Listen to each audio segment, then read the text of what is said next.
Joe Biggs is out of Twitter jail. Joe, how was Twitter jail, for crying out loud? Yeah, they put me in prison for 4 years and ban all my accounts, and then I come home and they tell me, hey man, welcome back. It's a free speech haven out there. You can sign up for Facebook and Instagram and the Twitters and all the YouTubes and all that, and they're going to love you and be welcoming. And that's definitely not the case. I've been zapped off everything. I got one of my accounts up to just under 30,000, and then Twitter zapped it. Actually, it wasn't Twitter, but it is Twitter. I mean, it is X.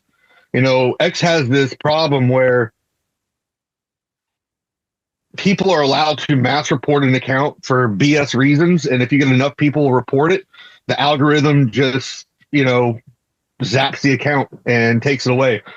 And, I think for something as important as account banning, it should be something that's dealt with by actual human beings and not some, algorithm that doesn't understand, our language, the nuances of it and things like that. But yeah, that's happened to me twice. I was mass reported by Q-tards, and then I was mass reported by the Miami Antifa. They reached out to all their other Antifa friends and just started mass reporting my account for no reason. And I lost it. So now what I've done is I found a lot of different people that I know, some friends of mine, some girls that I know, and they've all created tons of emails and tons of backup accounts for me. So you know what? I'm in this war. It's going to happen. They're not going to get rid of me. Every time they delete an account, I'm going to pop right back up.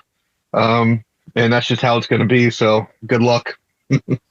Well, that reminds me of this Florida sheriff who I think he was talking yesterday about how if Antifa wants to mess around, FAFO and in Florida, that they will be shot on sight if they throw anything or attack the police. Yeah, I mean, that's why you don't see that kind of stuff here. People don't understand that we have, for all of Governor DeSantis' faults, he has some really good things about him that I do enjoy. I mean, he made it a law that if you impede the flow of traffic, if you decide to bring your stupid little protests into the streets, you get the FAFO, and I could drive over your ass without any kind of legal repercussion. If you get out there and stop the flow of traffic, I will continue to move the flow of traffic, and you will just be made into a speed bump. And I have to say, I love him for that. I really do. It's like France. Pedestrians don't have the right of way. Yeah. Yeah. So let's talk about the lawsuit that you guys just filed. Is it $100 million or is it $128 million? Because I've seen online two different. No, it's like $200 million. But for some reason they keep covering one part. That's like the punitive damages or whatever. That's the $100 million. There's a lot more to it than that. But yeah, we've been working on this behind the scenes since we got home. We found a lawyer, Thomas Rainier, and he's been, on the phone with us day in and day out. We've been working on all the stuff that we've had, the issues we had throughout trial, the lawfare, the kangaroo court stuff that happened, not allowing exculpatory evidence into our trial, the multiple Brady violations. The FBI did a huge discovery dump and accidentally gave us their internal messages where they were plotting to take us down, take our homes. They were trying to plot to get some of the guys' wives to sleep with their friends while they were in jail. Like all of this crazy stuff that they were doing to try to manipulate the situation. And then at the end of the day, they were all trying to get everybody to turn on me. For some reason, the government has it's got it out for me that they really want me more than anybody. And, they even said that Enrique's just the token black guy that's the face of the Proud Boys, so we don't look like a racist organization. And I'm actually literally Hitler. I'm the man behind the curtain pulling the strings. I'm a military genius and tactician, and I'm flattered that they think so highly of me. I mean, they're teaching classes about me at West Point, so it's it's flattering and all, but at the end of the day, it's just, one big fake story that they've whipped up to try to push a narrative, and they're pissed off that people were actually willing to stand up to a stolen election, and they didn't like that, so they decided to use lawfare and a kangaroo court to throw us all in jail forever. Yeah, and your ties to Infowars from the FBI started their investigation on Infowars in 2013 and designated us a white supremacist organization in order to start that investigation. And so you're tied into that too. So that probably adds to it. Yeah, it's I'm super popular. They love me over there at the Hoover Building. Well, one day there will be a statue of you. That's how this is gonna, and they'll never be able to tear it down, bastards. I'm pissed off with Patel and Bongino. I mean, what a joke this has been. These guys for the last 2 years have been talking about dismantling the FBI. If they were ever put in a position to do anything, that they would just destroy the building. And instead, what they're going to do is destroy the building and move it to a bigger, more beautiful building so they can put more corrupt federal agents in there and strip more people of their rights. It's like the deep state within the FBI heard these guys talking, so they said, Trump has a good chance of winning. We're looking at the numbers. So these guys have a good chance of getting put into positions to lead or change the FBI in some form or manner. So they started building dossiers, I guarantee you, on Patel and Bongino.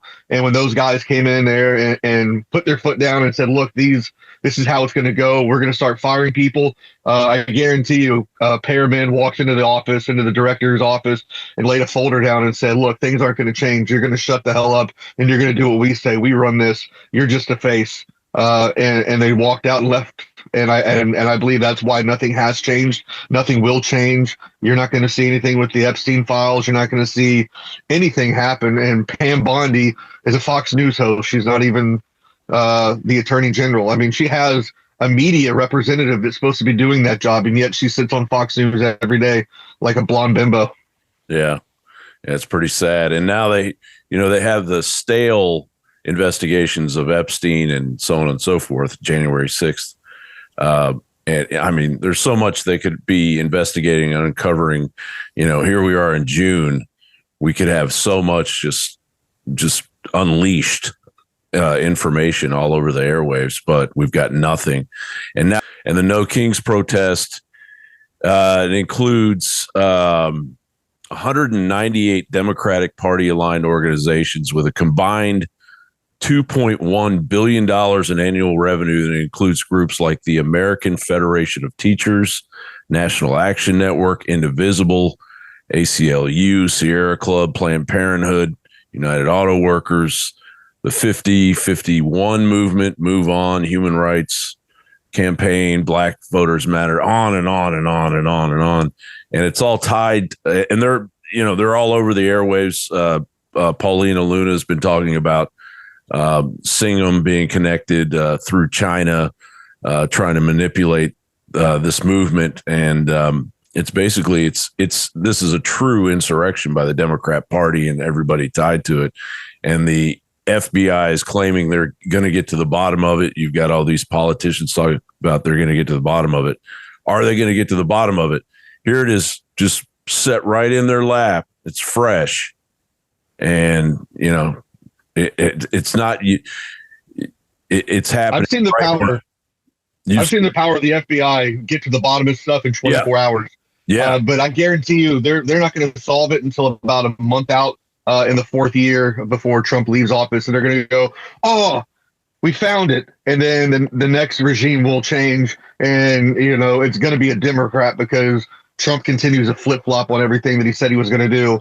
That's just my prediction. You're not going to see a Vance. You're not going to see whoever else. It's going to be a Democrat because Trump continues to just, allow the corruption to just Trump always chickens out. The taco thing. I hate to say it's true, but it is. He has proven himself to chicken out. As soon as Gavin Newsom pitched a fit and they started burning cities down, he goes, "Oh well, we're not going to ban everybody anymore. We're going to let the hotel workers and the farmers workers say, well, those are the ones that have been committing actual violence against American citizens. I think the last few that killed people in our country were hotel workers, one of them, and another one was a farmer working illegally. So that's not gonna like really solve the situation.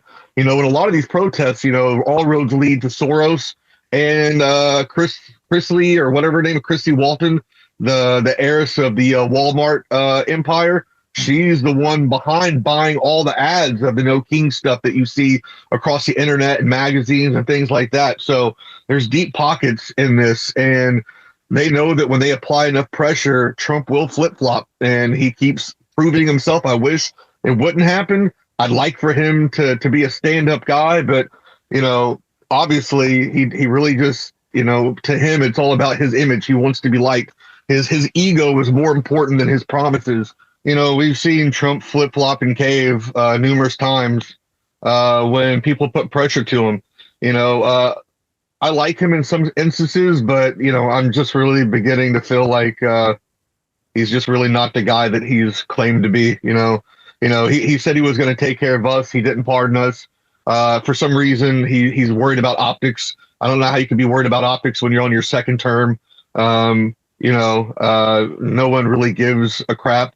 At the end of the day, he does more things to piss people off, and all he's got to do is just slide us in there one day in his many days of pissing off the libtards, and we wouldn't even be a news story. They wouldn't even notice it because they're too busy bitching about something else that he's done. Actually 9 times out of 10, every reporter I talk to already thinks that I'm pardoned. So, I don't know what he's worried about. I just don't get it. I don't understand how a man at that age can allow people to manipulate him so easily and to get him to change his mind. Like me, I know what I believe in, and I don't care if 900 people are sitting outside my house screaming and throwing stuff at the door. It's not going to change my mind, and I'm not going to sit there and kowtow and capitulate to a bunch of purple-haired retards. Yeah, it just makes you wonder how compromised all these people are. I mean, for Cash and Bongino to get in there, and it's like, oh man, everybody's screwed now. They're going to fix everything because it's like WWF politics, man. They're like, it takes time to build a case. I'm like, really? Because on January 20th, 2021, the day that Biden took office, the FBI came and threw me in prison. It doesn't take time. Like Bongino's been saying on his radio show. I unfortunately had to listen to him sometimes. I find Bongino to be abhorrent. I can't stand listening to him. But sometimes in prison, that's the only channel I could pick up. So I'd be forced to listen to him, and he would talk about, I've already got evidence that could throw these people in jail. I've worked in law enforcement, and I trust the fact that someone working in law enforcement understands the process of building a case on someone. So I know that he understands that he's seen enough stuff to know, okay, this is illegal. This is illegal. We could go ahead day one and do this. And yet nothing's happened. Here we are. No one's been arrested except for a guy who brought some face masks to a riot in LA. And that's it. Like, there's no Epstein arrest. There's no arrest on anything. Oh yeah. One guy is going to get 20 years for firebombing a Tesla because Trump and Elon are, butt buddies. Yeah. Okay. Or they were. Yeah, probably are again. What would a President Eisenhower or a President Teddy Roosevelt do right now? Like a real, actual president who's not intimidated or compromised by the power of the presidency.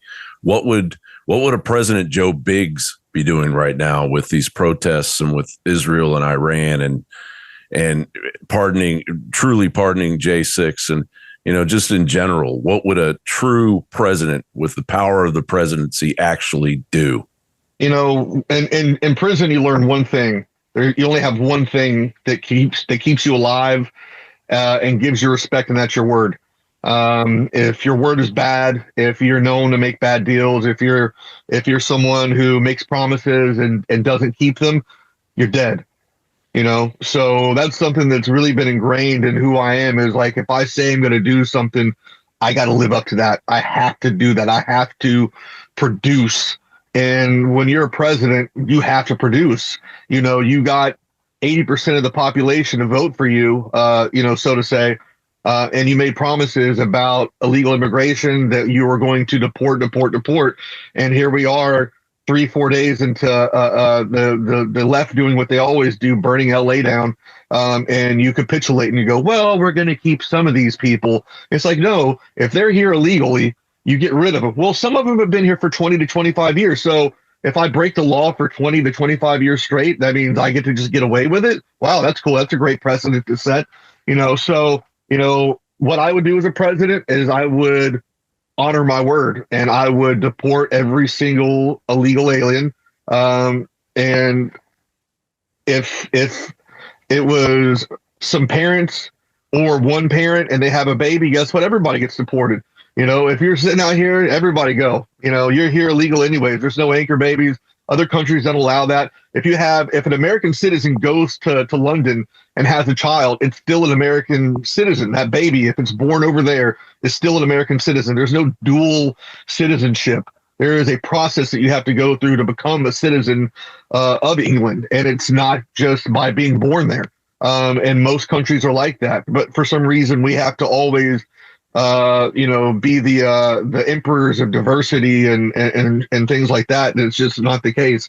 I would quell, I would stop the violence immediately. I would go, look, these curfews are going to happen at this time. And if you're out here waving all these other flags and acting like a crazy bastard, your ass is going to jail. And I would set a precedent and let people know that I'm not one to tolerate this type of behavior in our country. And I guarantee you it would stop quick.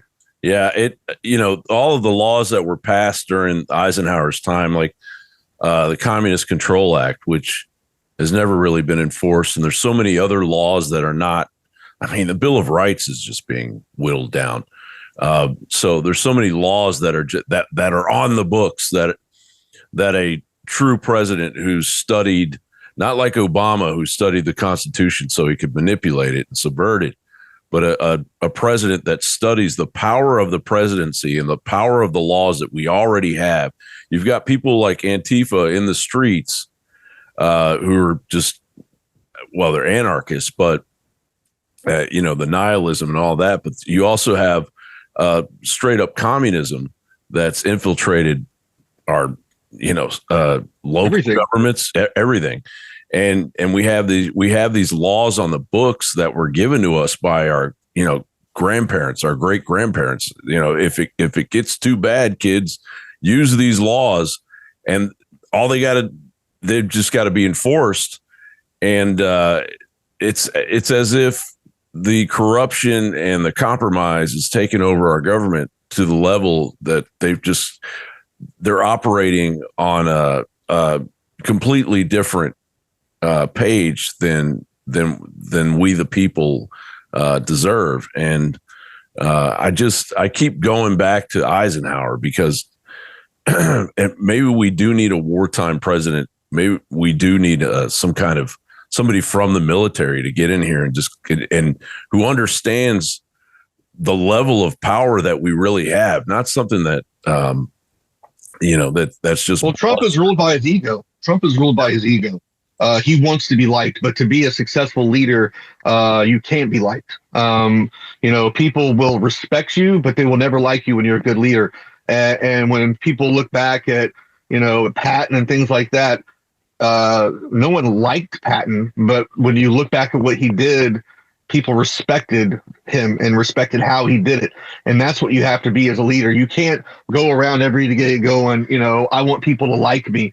Then you're not going to be a good leader, because when you want people to like you, you won't be a good father either. No. And that's what it comes down to. The loss of the family unit, the loss of is probably the core part of this, is the loss of the power of the father, the power of the mother, is that authority.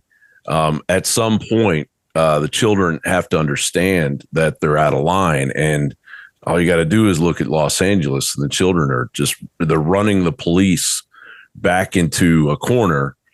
And, and I don't know if you watched over the weekend, the media claimed that it was peaceful riots, and they're all screaming about the Marines being there and the National Guard being there, and they don't need to be there because it's not the kind of riot that we saw in 1992 when they had to have the National Guard in there. But the LAPD did such a great job. I'm not a huge fan of the LAPD, but they were so methodical the way that they came in and almost talk about peaceful. They could have easily beat the crap out of tons of people if they wanted to, but they just pressed them back. And then in the background, holding all those perimeters was National Guard. And then if things got really bad, then the Marines could come in. And that's the way to do it. And it was calmly done, but they scream about it being a fascistic state. But that's what's going to have to happen in Chicago and Boston and New York. And it's going to have to keep pressing on.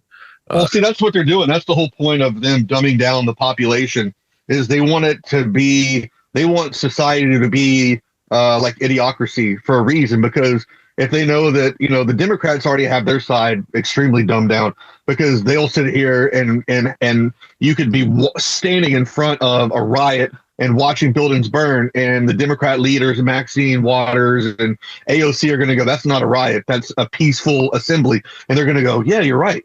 That's what they want. And they're mad at us because we still think for ourselves. We still are free thinkers. And, that's what they want. They want to be able to, they're already doing that with, hey, we're a democracy. No, we're not a democracy. We're a constitutional republic. We're not a democracy. But you see everybody on the left every day. And we even see people on the right now going, save democracy, democracy now. And they're pushing this big lie. This is a Soros lie. This is a globalization of these democracies that then, they can take power from the people and control us. And that's what they want. They want us. They're slowly, through education, through the news, changing facts to something else that's just not true. And people are just going along with it. And I refuse to go along with it. And that's why I have a target on my back. The sky's not green. Down is not up. Up is not down. I'm going to say that, left is left, right is right, up is up, down is down. And you have to put a bullet in my head to get me to not do that. Yeah, it seems like with the Smith Modernization Act and Soros being involved in our political framework, that would be two of the first things that you would fix as soon as you got in. You want to end the propaganda and you want to get this guy the hell out of our government. And it's still just running free, through it all. I mean, we all these countries have exiled it and banned Soros and his different, what do you call them? Corporations, companies, things like that. But we don't do that. Yeah. We have a president right now that has spoken about Soros, but yet he's still allowed to operate freely within our borders. His son Alex is now married to Hillary Clinton's aide Huba Abedin. Oh, yeah. And they are, playing with our lives. They are using their billions of dollars to install these attorney generals throughout the states that allow radical Antifa protesters to violently assault police and citizens and then let them immediately out. But, if I walk into an open door, I'm thrown in prison, and they want 36 years, so there's an uphill battle, but all it takes is one man with the will to stand up against evil to do the right thing. And I just don't know if we have anybody of that caliber that's able to run, Yeah, I don't know. If I could run. Yeah.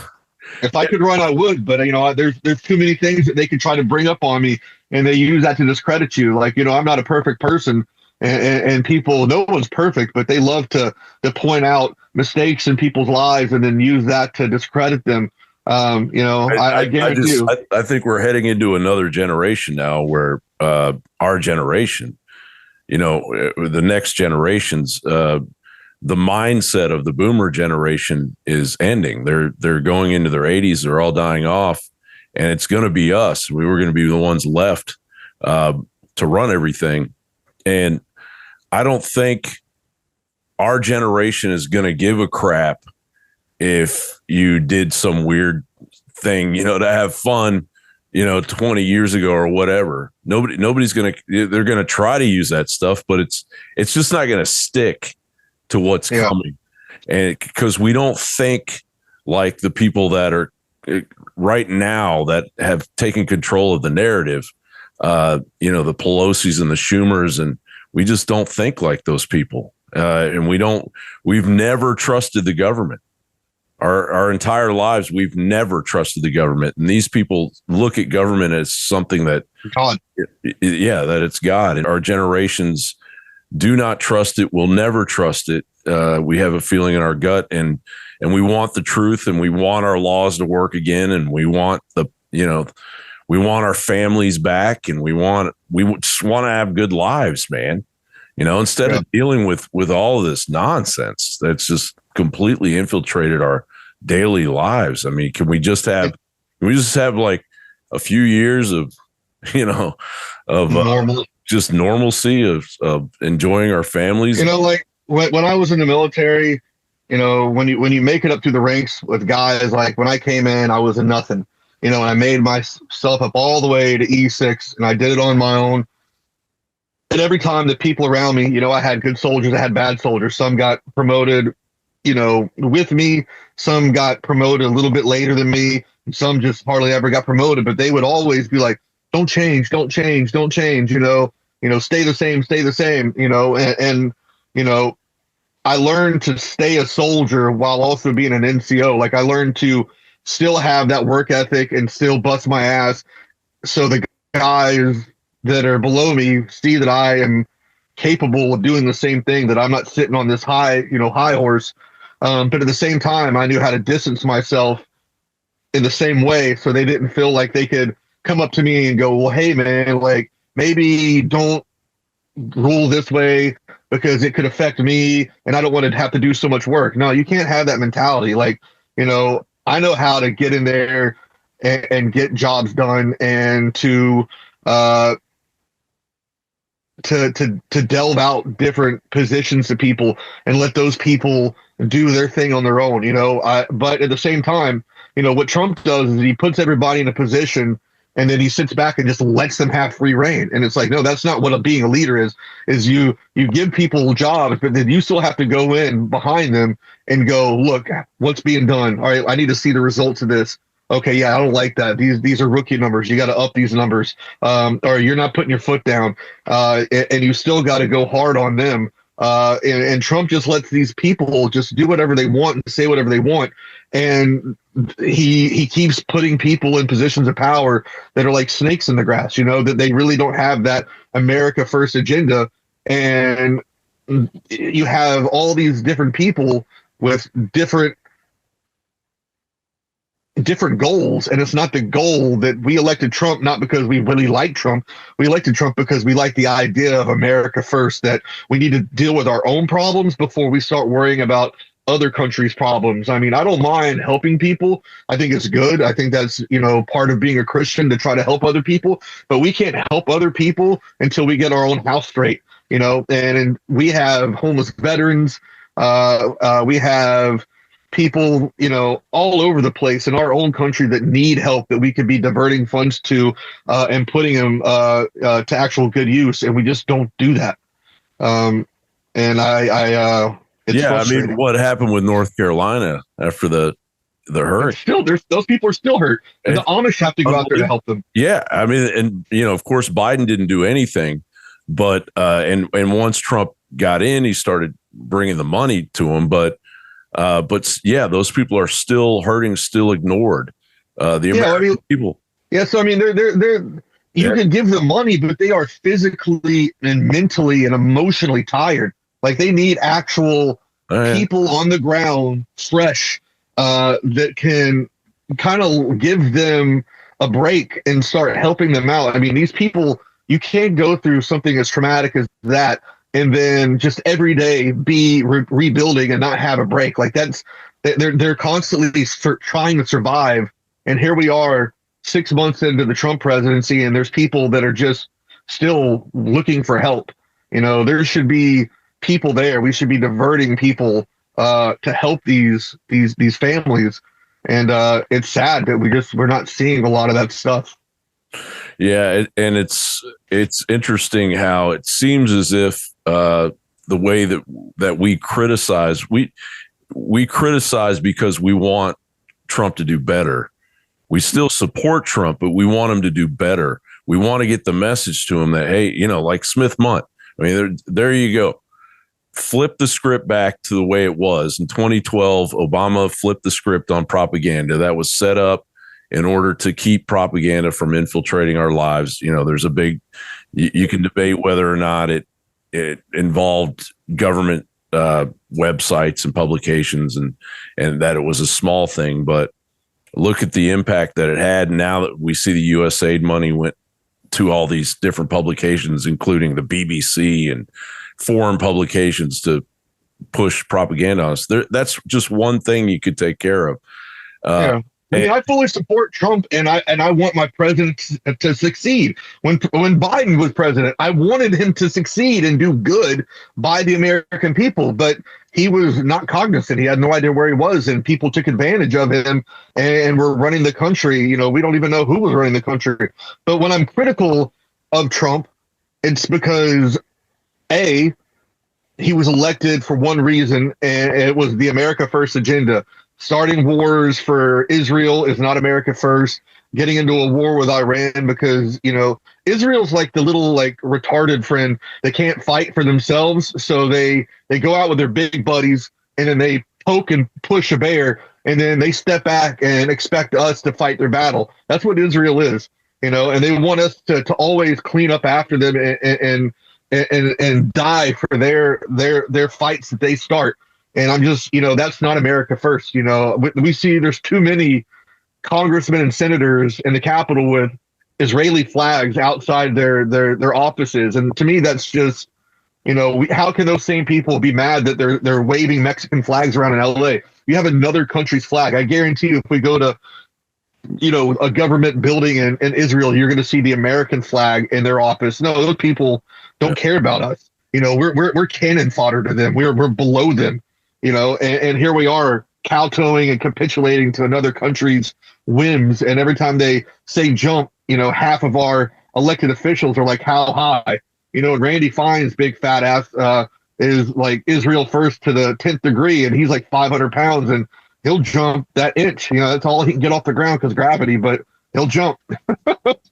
Just a giant stew of the left completely putting all their cards on the table and basically trying to burn the entire country down on top of the distraction of what's going on. I think they're looking for some good video clips.